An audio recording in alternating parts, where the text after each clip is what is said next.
এই নেন সাহেব আপনার 1 কেজি দেশি ঘি। এই নাও টাকা। 1 কেজি চাল দেন আমাকে। এই নাও।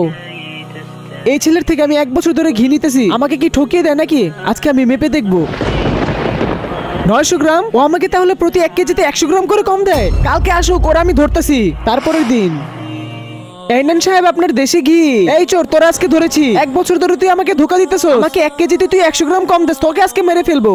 আমি আপনাকে কোনো ধোকা দিইনি। আমার কাছে ওজন মাপার একটা মেশিন আছে যেটা একদম নষ্ট হয়ে গিয়েছে, তাই আমি আপনার দোকান থেকে প্রতিদিন 1 কেজি করে চাউল নিয়ে যাই। আর আমি সেই চাউল এক পাশে রেখে আমি আপনাকে যেই ঘিগুলো দিব সেগুলোকে আমি ওজন করে মেপে নেই। আর এভাবে প্রতিদিন আমি 1 কেজি ঘি আপনার জন্য মেপে নিয়ে আসি। ধোকা তো আমি না, আপনি আমাকে ধোকা দিয়েছেন। একটা কথা মনে রাখবেন, জীবনে আপনি যতই ভালো এবং খারাপ কাজ করবেন না কেন, সেই কাজ অটোমেটিক ঘুরে আবার আপনার কাছে চলে আসবে। তুমি আমাকে মাফ করে দিও, আমি লোভে তো অন্ধ হয়ে গিয়েছিলাম। ঠিক আছে, এই নেন আপনার ঘি।